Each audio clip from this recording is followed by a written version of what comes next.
나의 종 야곱, 내가 택한 이스라엘아, 이제 들으라. 너를 만들고 너를 모태에서부터 지어낸 너를 도와줄 여호와가 이같이 말하노라. 나의 종 야곱, 내가 택한 여수르나, 두려워하지 말라. 나는 목마른 자에게 물을 주며 마른 땅에 시내가 흐르게 하며 나의 영을 내 자손에게, 나의 복을 내 후손에게 부어주리니 그들이 풀 가운데서 솟아나기를 시냇가의 버들같이 할 것이라. 아멘. 오늘부터 기도에 관한 메시지를 한 달 나눌 것입니다. 후반기의 시작이 7월이지만 사실상 7월과 8월은 여름이고 또 휴가 일정도 많고 해서 사실 무언가 새롭게 마음을 다지기는 쉽지 않은 시즌입니다. 그래서 학교도 새 학기를 9월부터 시작하죠. 저희 교회도 9월부터 후반기의 모든 일정이 시작됩니다. 이렇게 새로운 출발선에 선 이 시점에 하나님께서 우리에게 요구하시는 것은 바로 기도입니다. 9월 한 달은 그래서 다른 무엇보다 기도에 집중하는 시기로 삼고자 합니다. 특별히 한 달 동안 교회가 함께 연합하여 기도하는 이 시간을 통해서 하나님은 반드시 우리 개인과 또 가정 또 교회적으로도 놀라운 은혜를 부어주실 줄 믿습니다. 하나님은요, 교회가 함께 기도를 선포하고 함께 연합하여 기도하는 걸 가장 좋아하십니다. 이때 하나님은 특별히 우리를 주목하여 볼 것이고 우리 기도를 통해 하나님만이 할 수 있는 놀라운 기적과 은혜를 베풀어 주실 것입니다. 그렇기 때문에 바라옵기는요, 기도하고자 할 때, 우리 함께 기도하자고 할 때에 여러분이 이 은혜의 자리에서 소외되지 않기를 바랍니다. 나만 빠지지 않기를 바란다는 것이죠. 이번에 우리 목회자 수양회로 강릉을 다녀왔습니다. 여러분 아시는 것처럼 강릉이 지금 물 부족이 심각합니다. 긴급 재난사태까지 선포되었죠. 강릉은 어느 때보다 강수량이 많지 않은 것도 문제이지만 비가 조금 와도 물을 가두지 못하는 게 문제입니다. 속초를 아시죠? 속초도 강수량이 크게 차이가 없는데 물 부족이 이 정도로 심각하지 않습니다. 그 이유는 속초에는 하천 지하에, 하천 그 밑바닥에 물 저장고를 건설했습니다. 보통 물이 비가 와도 지표면으로 스며들어 버리거나 증발해 버리기 때문에 가뭄이 시작되죠. 근데 속초에는 하천 지하에 물 저장고를 마련해 두어서 최소 60만 톤 이상 엄청난 양의 물이 저장돼 있다고 합니다. 이처럼 하늘에서 비가 내려주는 것도 중요하지만 더 중요한 건 뭐냐? 아무리 비를 많이 내려주어도 그 비를 담아내지 못하면, 가두어 두지 못하면, 저수하지 못하면 가뭄과 기근에 늘 시달리는 인생이 될 수밖에 없습니다. 영적인 원리도 마찬가지입니다. 하나님께서 아무리 은혜를 많이 부어주셔도 내가 그것을 담아낼 그릇이 없으면 우리 인생은 늘 은혜가 메마른 채 살아갈 수밖에 없다는 사실입니다. 지난 2주간 은혜에 관해서 말씀을 나누었습니다. 하나님께서는 우리에게 항상 은혜를 베풀어 주신다. 자격 없는 우리에게 항상 최고의 선물을 주시는 분이 우리 하나님이십니다. 그런데 왜 많은 사람들이 그 은혜를 누리지 못하고 살고 있을까요? 지난 한 주만 한번 돌아보십시오. 그 은혜를 누리며 사셨습니까? 그 은혜의 풍성함을 따라 그렇게 사셨습니까? 아니면 메마른 채, 부족한 채, 하나님의 선물과 도우심을 경험하지 못한 채 내 힘으로 전전긍긍하며 사셨습니까? 그것은 하나님이 아무리 은혜를 부어주셔도 그것이 우리에게 은혜로 인식되지 못하기 때문입니다. 은혜가 바닥에서 줄줄 새버리거나 하늘로 금세 증발해버리는 거예요. 마치 강릉의 상황과 똑같습니다. 제가 왜 9월 한 달 동안 기도하기를 선포하느냐? 첫 번째는 하나님의 마음이고요. 두 번째는 하나님의 은혜를 담아내는 그릇이 성도의 기도이기 때문에 기도해야지만 은혜가 진짜 은혜가 되는 것입니다. 은혜의 저수지이고 은혜의 수로 역할을 감당하는 것이 바로 성도의 기도가 되는 것입니다. 그래서 기도하지 않으면 절대로 하나님이 아무리 많은 걸 주셔도 그게 은혜로 여겨지지 않습니다. 한량없이 쏟아 부어주셔도 성도는요 메마른 채 살아갈 수밖에 없어요. 그걸 고린도서 6장 1절은 이렇게 표현합니다. 1절 2절을 같이 읽어볼까요? 시작. 우리가 하나님과 함께 일하는 자로서 너희를 권하노니 하나님의 은혜를 헛되이 받지 말라. 이르시되 내가 은혜 베풀 때에 너에게 듣고 구원의 날에 너를 보았다 하셨으니 보라 지금은 은혜 받을 만한 때요 보라 지금은 구원의 날이로다. 지금이 은혜가 쏟아지는 이때인데 하나님은 지금 바로 은혜 받을 만한 때라고 말씀하시는데 1절 말씀처럼 은혜를 헛되이 받는 사람이 있다는 거예요. 헛되이란 말은 키노스라는 헬라어인데 비어있다, 효과가 전혀 없다, 열매가 전혀 없다, 메말랐다는 의미입니다. 하나님의 은혜가 실제 내 삶에 실시간으로 쏟아 부어지고 있음에도 불구하고 그것이 내 인생에는 전혀 미치지 못하는 거예요. 전혀 열매가 없고 공허한 거예요. 하늘에서 비가 내려도 다 스며들어 버린 것과 똑같습니다.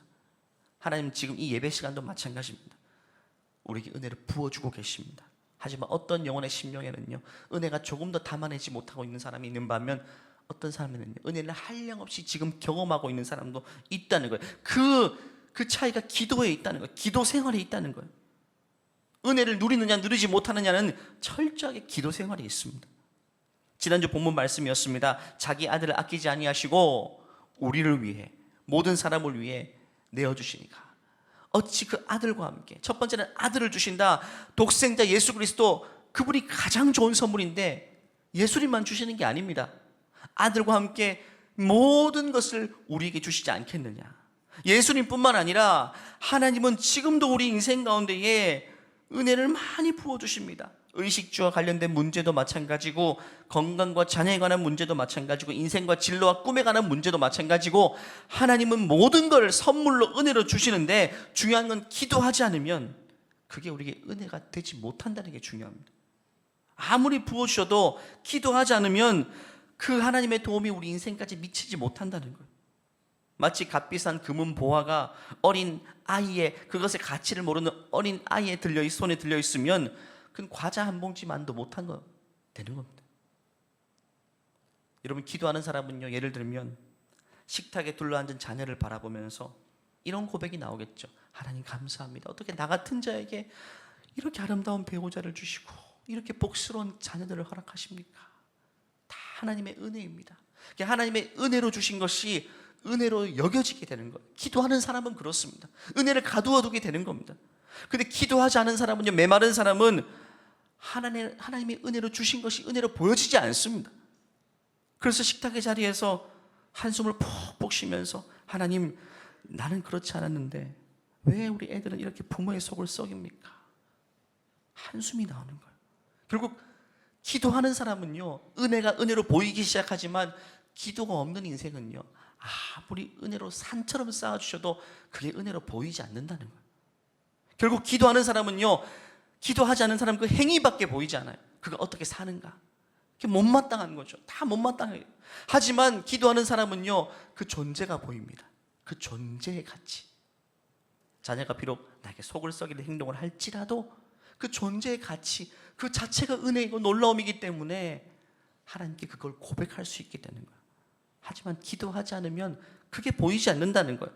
기도하면 그제서야 은혜가 은혜로 인식되기 시작한다는 거예요. 그때부터 은혜의 열매를 맺게 되는 겁니다. 하지만 기도하지 않으면 자녀뿐만 아닙니다. 나를 둘러싼 모든 환경이 은혜로 보이지 않습니다. 은혜를 망각한 채 살게 되고 어떤 열매도 없는 인생이 돼요. 이건 엄청난 대조입니다. 마치 강수량은 비슷한데, 그럼에도 불구하고 어떤 지역은 샤워도 하고 물도 넉넉히 마시는데 어떤 지역은 메말라서 단수가 되고 사용이 제한되고 그렇게 기근에 허덕이게 되는 거예요. 우리 믿음의 많은 가정도 마찬가지입니다. 이 자리에 똑같이 예배하고 앉아있지만 어떤 믿음의 가정은요, 넘치도록 풍성함을 누리는 가정이 있는 반면 어떤 가정은 메마른 채 영적인 기근 속에 늘 불평과 불만과 원망과 염려 속에서 사는 가정이 극명하게 대조가 된다는 거예요. 어떤 차이가 있는가? 기도의 유무에 있다는 사실입니다. 여러분은 전자에 속하십니까? 여러분 후자에 속하십니까? 이번에 기도의 타이틀을 Just Pray, Just Run 이라고 했습니다. 육체의 건강을 위해서 달리기만큼 좋은 게 없죠. 요즘 달리기 열풍입니다. 제일 많이 판매되는 것 중 하나가 달리기에 관련된 제품들입니다. 러닝이 운동이기보다 하나의 문화로 자리 잡게 된 시즌이 지금입니다. 전문가들은 한결같이 말하죠. 건강에는 달리기만큼 좋은 게 없다고. 여러 가지 효과들을 이야기합니다. 심혈관 건강이 그렇게 좋대요. 심장을 강하게 하고 혈액순환을 원활하게 한다. 또 기초대사량을 늘려서 혈액 조절, 혈당 조절과 체지방 줄어들고, 또 뼈도 튼튼하게 된대요. 또 정신 건강이 좋대요. 달리면 엔돌핀이 분비되어서 불안을 줄여주기도 하고 스트레스가 감소되고 뇌가 혈류로 또 증가로 기억력, 또 집중력, 암기력 모든 게 다 좋아진대요. 또 깊이 잠들 수 있대요. 실제로 지금 꾸준히 러닝하고 있는 분들은 최근에 굉장히 건강해지셨어요. 한 6개월만 하시는 분 보면 체형이 달라지셨고 생기가 있으세요. 우리 방송 실장님이신 안영준 실장님도 새벽 1부 끝나고 2부 사이에 양천공원을 정기적으로 뛰고 계신데 굉장히 건강이 좋아지셨어요. 기도도 마찬가지라는 거예요. 달리기를 꾸준히 하면 몸이 이처럼 건강해지고 활력을 얻게 되는 것처럼 기도도 마찬가지라는 거예요. 기도를 꾸준히 하게 되면 영적인 활력을 얻게 됩니다. 영혼이 살아나기 때문에. 주의를 보십시오. 교회에서 기도 생활을 잘하는 분들이 보면 은혜의 활력이 있어요. 그게 형편이 좋아서 막 활력이 있는 게 아닙니다. 다 똑같이 어려움 가운데 있어도 기도 생활이 뒷받침하고 있기 때문에 영적으로 건강하다는 거예요. 영적으로 풍성함을 누리기 때문에 활력이 있어 보이는 거예요. 생기가 있어 보이는 거예요. 기도를 영혼의 호흡이라고 하죠. 육체의 달리기가 육체의 호흡을 통해 폐활량을 늘려주는 것처럼 영혼의 호흡인 기도 생활이 영적인 폐활량을 건강하게 해주는 거예요. 현대인들이 바쁘고 치열한 삶 속에서 육체가 다 병들어 있잖아요. 성인병. 달리기가 이 부분을 해결해 주는 것처럼 우리 영혼도 병들어 있죠. 현대인들이 여러 가지 스트레스를 통해서 영혼이 이것저것으로 찌들어 있습니다. 육체의 병보다 이게 더 큰 문제인 것 같아요. 하지만 기도 생활을 하게 되면 이게 현저하게 좋아집니다. 6개월만 달려도 체형이 달라지는 것처럼 기도도 마찬가지입니다. 정기적으로 하기 시작하면 영혼의 상태가 몰라보게 달라집니다. 영혼의 심혈관이 건강해지고 영혼에 끼어있는 지방들이 분해되고 영혼의 건강이 회복돼서 활력을 찾게 되는 겁니다. 영혼의 건강이 회복된다는 것은요, 하나님이 주신 은혜가 이제 그때부터 은혜로 보이기 시작한다는 거예요. 은혜 의식이 회복된다는 겁니다. 삶에서 하나님이 부어주신 은혜를 이제는 담아낼 수 있고 누리며 살 수 있게 된다는 거예요. 그게 풍성한 삶인 것입니다. 이건 너무나도 중요합니다. 제가 많은 분들의 기도 제목을 보면서 또 들으면서 드는 생각은 이분은 어떤 자녀 문제를 위해 기도하고 있는데 그 속에 은혜가 없는 분들이 있어요. 은혜 의식이 없어요. 다 불만족스러운 가운데 불만족스러운 게 기도로 나오는 거예요. 그럼 그거는 이미 애초에 그 기도가 은혜가 되지 못하는 겁니다. 기도는 넘치는 것으로 나와야 돼요. 은혜 의식이 있어야 돼요. 은혜가 메마른 채 모든 것이 불만을 통해 기도가 시작되니까 그게 올려지는 기도가 되지 못하는 겁니다. 결국 여러분, 모든 부모가 자녀에 대한 욕심이 다 있죠. 욕심 자체가 문제는 아닙니다. 이렇게 커졌으면 좋겠다라는 욕심이 있죠. 하지만 은혜가 가득할 때는 그 욕심이 큰 문제가 되지 않아요. 근데 은혜가 완전히 메말라 버리면 욕심만 남게 되잖아요. 그럼 그게 정말 무서운 게 됩니다. 부모의 욕심이요, 은혜가 없을 때는 감당할 수 없는 것이 돼요. 파괴력입니다. 모든 관계와 질서를 파괴하고 사람들을, 자신도 아프고 주위 사람들을 아프게 해요. 지난주 이 말씀도 살펴보았죠. 고린도서 12장 12절 말씀입니다. 같이 읽어볼까요? 우리가 세상의 영을 받지 아니하고 오직 하나님으로부터 온 영을 받았으니 이는 우리로 하여금 하나님께서 우리에게 은혜로 주신 것들을 알게 하려 하심이라. 기도하면 성령께서 우리 안에서 하나님이 은혜로 주신 것이 무엇인지를 알게 하신다는 거예요. 이것도 은혜고 저것도 은혜였던 거예요. 기도하면 그게 보입니다. 기도하지 않을 때는 이것도 불만, 저것도 불만, 이것도 저주라고 생각되고 이것도 재앙이라고 생각되지만 기도하면 이것도 축복이요, 이것도 은혜의 산물임을 보게 된다는 거예요. 여러분, 기도 한 1시간만 하고 한번 일어나 주위를 돌아보십시오. 세상이 이뻐 보일 거예요. 기도 1시간만 하고 배우자를 대해 보십시오. 사랑스러워 보일 거예요. 달라진다니까요. 오늘 내 하루 출근하는 길에 물론 직장이 전쟁터같이 치열한 곳이지만 기도하는 자는 그 직장이 하나님이 내게 허락하신 은혜임을 알게 됩니다. 하나님 감사합니다. 일할 수 있는 곳을 주셔서 감사합니다. 은혜로 인식하며 출근하는 사람과 하나님 겨우 이겁니까? 내가 왜 이런 곳에서 일해야 됩니까? 라고 원망과 불평으로 시작하는 사람, 열매가 다른 겁니다. 열매가. 은혜로 인식하면 여러분, 인간관계에도 은혜가 흐르게 돼요. 은혜의 속성이 사랑과 용서와 이해 아닙니까? 인간관계 속에서 은혜가 있는 사람은 그 은혜의 속성들이 윤활유처럼 관계 속에 흐르게 됩니다. 윤활유가 있어야 되죠. 원수짓 하는 사람도 별로 미워 보이지 않고 나에게 손해를 끼치는 사람에게도 관대할 수 있게 되는 거예요. 은혜가 내 안에 흐르기 때문에. 그런 인간관계를 통해 하나님 열매 맺게 하시는 거예요. 기도로 하루를 시작하고 모든 것이 하나님의 은혜임을 고백하는 자에게는요, 그 걸음걸음이 다르게 인도하십니다. 은혜의식이 메마르면 저도 마찬가지입니다. 은혜가 깡 메말라 있으면요, 새벽 예배 가면서도 이렇게 기도해요. 하나님, 도대체 이 새벽 예배 맞는 사람 누굽니까? 제발 이름만 좀 알려주세요. 근데 아직까지 이름 안 알려주세요. 제가 해코지 할까봐. 근데 기도가 은혜가 내 안에 머물게 되면요, 육체는 피곤하지만 내 영혼이 살아있어요. 아침에 갈 때도 그 매미 소리, 그 새 소리, 그 소음도 너무 아름답고 신묘막측하게 들립니다. 나를 응원하는 소리로 들리게 돼요. 어릴 적 아이를 어린이집에 한번 데려다 준 날이 있는데, 그때 아이가 아장아장 걸으면서 아빠, 저 새가 나한테 주하나 안녕, 오늘도 힘내 라고 인사해요 라고 하더라고요. 그때 깜짝 놀랐습니다. 순간 이 아이는 듣고 나는 듣지 못하는 소리가 있다라는 사실을 알게 되었어요. 마치 사무엘에게는 들려지고 엘리 제사장에게 들리지 않았던 그 음성이 있는 것처럼 말입니다. 지금도 마찬가지입니다. 우리도 순수하게 은혜가 있을 때는요, 순수한 시선으로, 어린아이 시선으로 창조 세계를 바라보았습니다. 작은 벌레가 기어다니는 것도 신비롭고, 작은 새가 지저귀는 소리도 그 소리에 우리는 반응하면서 야, 하나님 놀라워요. 그게 응원 소리처럼 들리게 되는 거예요. 하나님이 이 새를 통해서 오늘 하루 나에게 힘을 주는 것처럼 들립니다. 그게 영혼의 소리가 되는 거예요. 하지만 은혜가 메마르면요, 다 거친 것, 적대적인 것처럼 보입니다.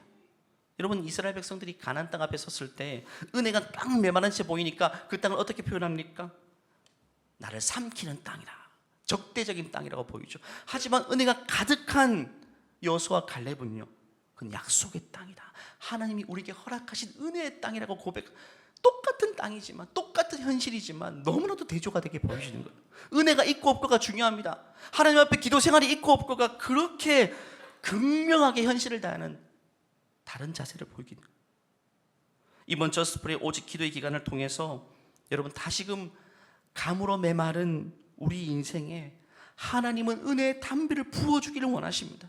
그 하나님의 마음을 좀 헤아렸으면 좋겠습니다. 그래서 우리 모두의 은혜의 수위가 좀 높아지고 하나님 앞에 이제는 은혜를 누리며 살게 되는 우리 모두가 되기를 간절히 축원합니다.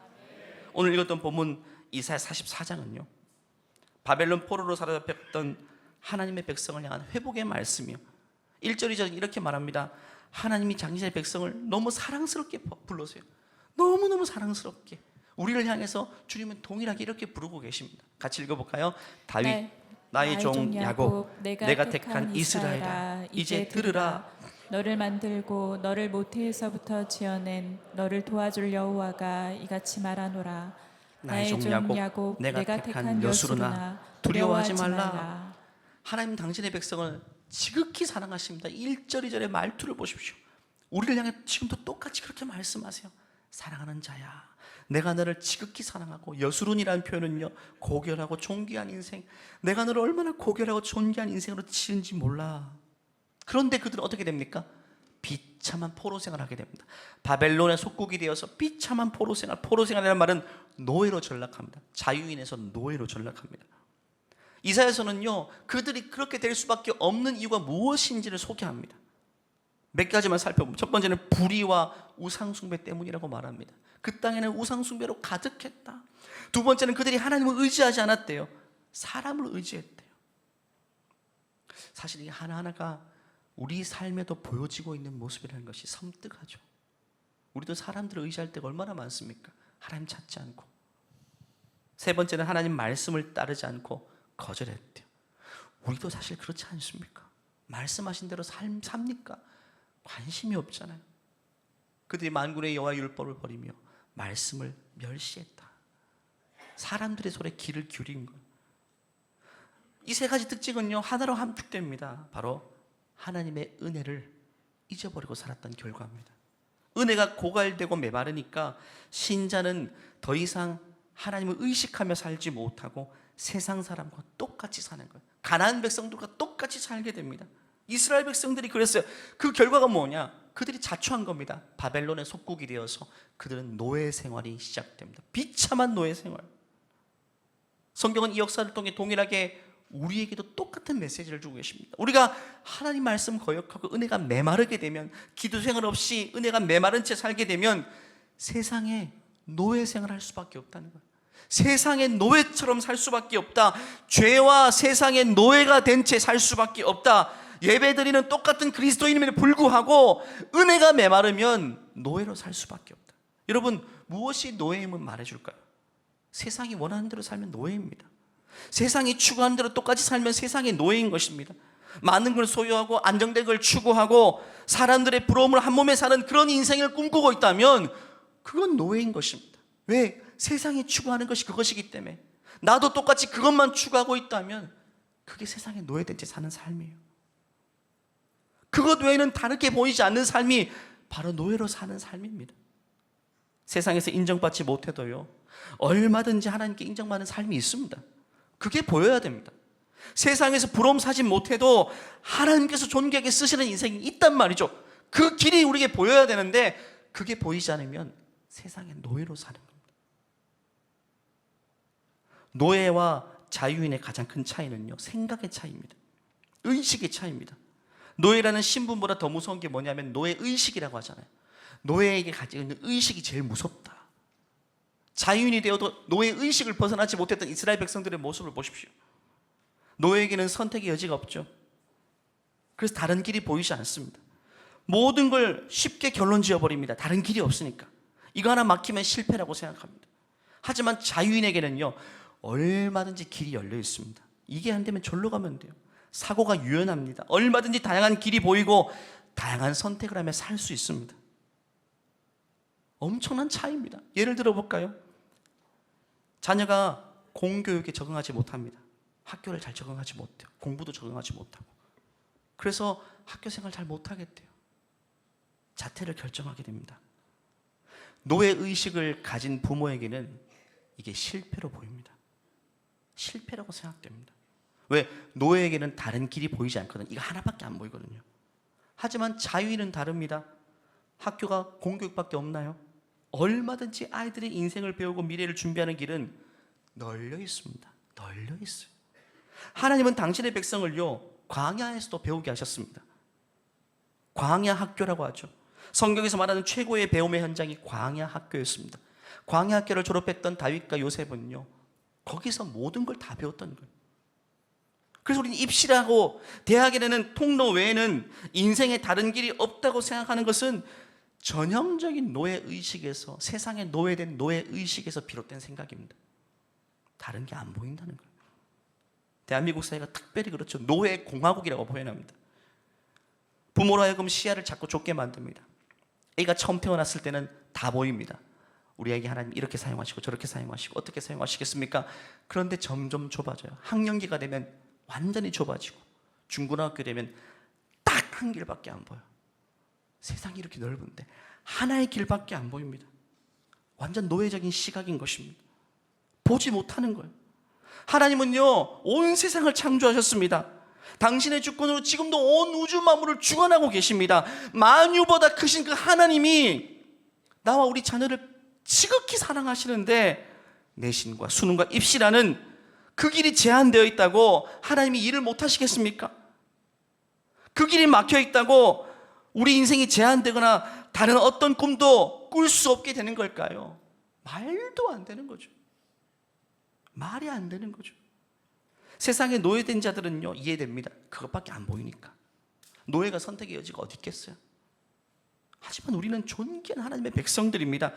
세상 모든 것이 우리 아버지의 것입니다. 나와 우리 자녀들이 나아갈 수 있는 길은 무궁무진하며, 그렇기 때문에 사도 바울은 감탄하면서 로마서에 이렇게 말하죠. 깊도다 하나님의 지혜여 지식의 풍성하며 그의 판단은 헤아릴 수 없고 그의 길은 감히 사람들이 찾지 못하는 길이라고 하나님의 크심을 노래하고 있습니다. 우리는 겨우 요 하나밖에 안 보이지만, 이게 막히면 다 끝났다고 쉽게 결론 짓지만, 하나님은요, 사람이 만들어 놓은 입시의 길, 그 하나님 만드신 길이 아니잖아요. 사람이 만드신 이 입시라는 하나의 길로 제한돼서 하나님 우리를 사용하시지 않는다는 거예요. 치료도 마찬가지입니다. 이 치료의 길, 이 항암제 하나로 하나님 우리를 치유하시는 게 아니라는 거예요. 하나님은 만유를 지으셨어요. 모든 것이 아버지의 것입니다. 어떤 방식으로, 어떤 채널을 통해 하나님 우리를 고치실지 모른다는 거예요. 하나님을 제한해서는 안 됩니다. 사랑하는 여러분, 그래서 우리는 기도해야 됩니다. 신자가 기도하지 않으면 세상의 노예로 살기 때문에. 가나안 땅을 정탐했던 사람들이 어떻게 고백합니까? 우리는 메뚜기다. 세상 앞에 나는 메뚜기다. 은혜가 메마르니까 내 처지가 굉장히 작게 보이는 거예요. 우리는 밥이다.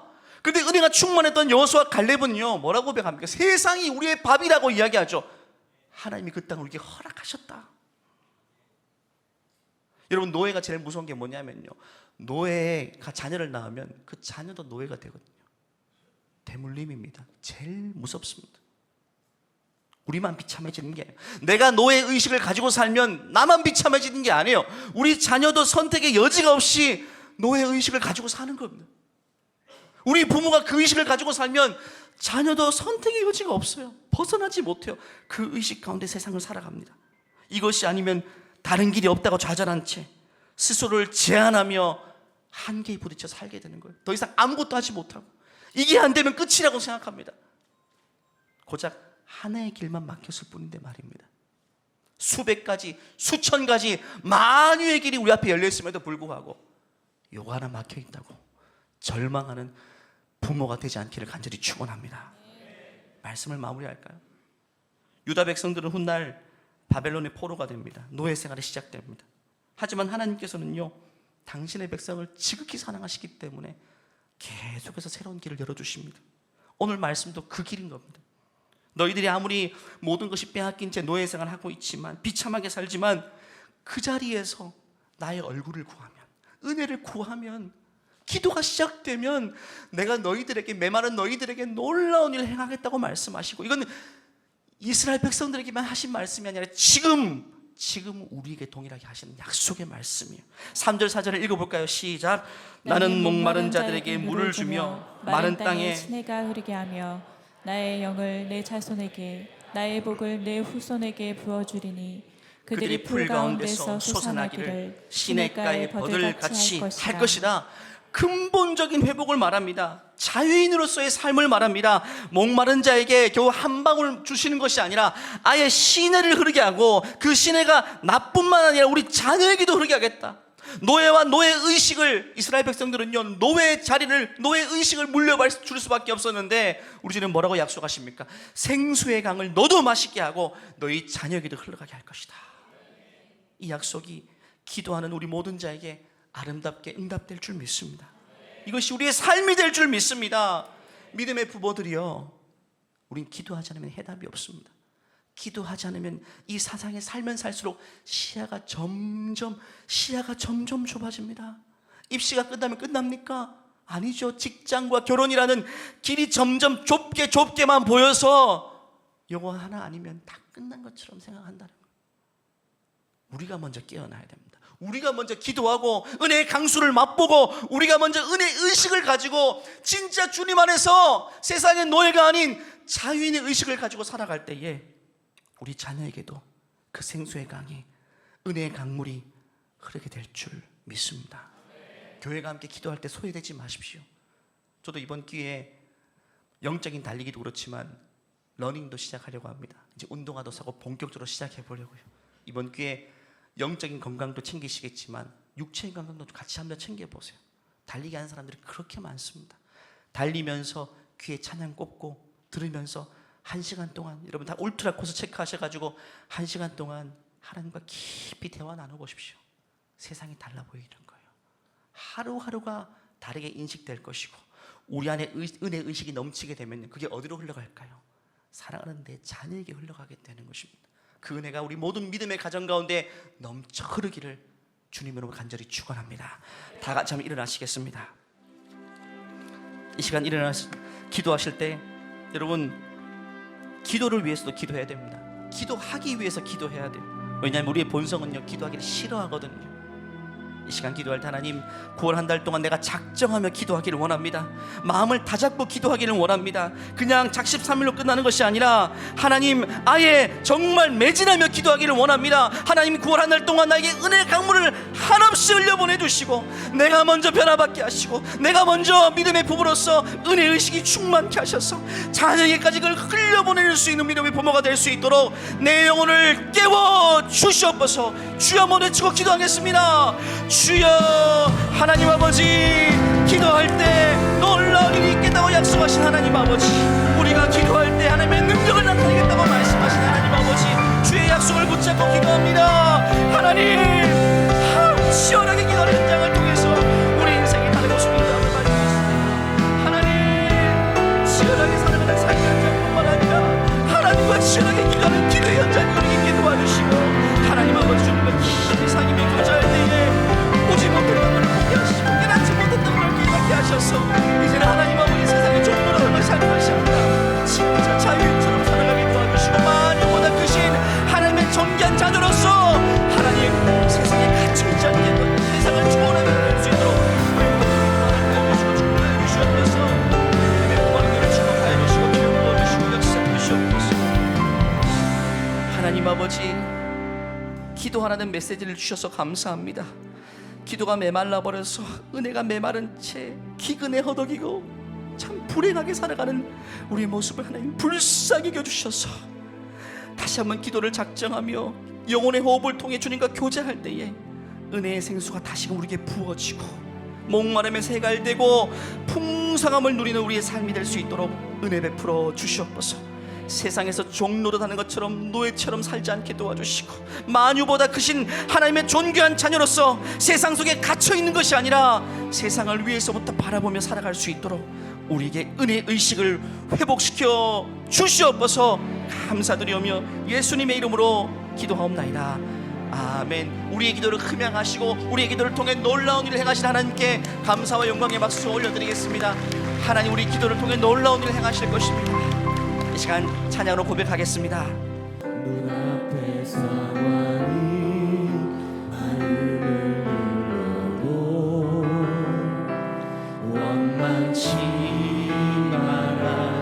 너의 입을 지켜라. 저들은 너의 입을 보고 있다. 마음을 뺏기지 마라.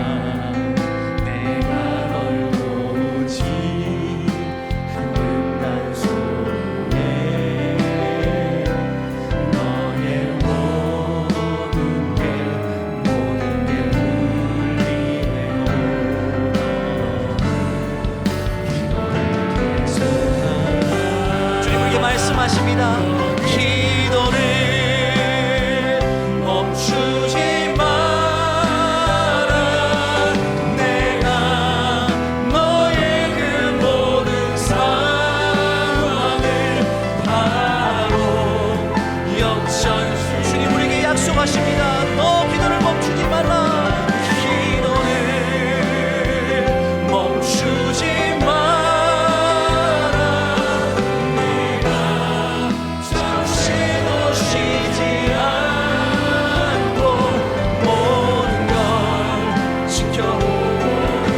역전되리라. 바로 역전되리라. 우리의 기도를 통해서 반드시 우리의 삶에 세례를 행하실 것입니다. 바로 역전되리라. 하나님, 우리 인생을 역전시키실 것입니다. 바로 역전되리라. 하나님을 신뢰하신다면 주님께만 영광의 박수 올려드리겠습니다. 하나님, 기도할 수 있는 축복 주셔서 감사합니다. 우리 기도를 들어주셔서 감사합니다. 이제는 우리 주 예수 그리스도의 은혜와 하나님의 무한하신 사랑과 우리 안에 내주하시는 성령의 교통하심이 어떤 현실을 살아가든지 이제는 마음을 다잡고 하나님께 기도하기를 소원하는 모든 하나님의 사랑하시는 백성들 위해, 또 믿음의 자녀들 위해 이제로부터 영원토록 함께 하시기를 간절히 축원하옵나이다. 아멘.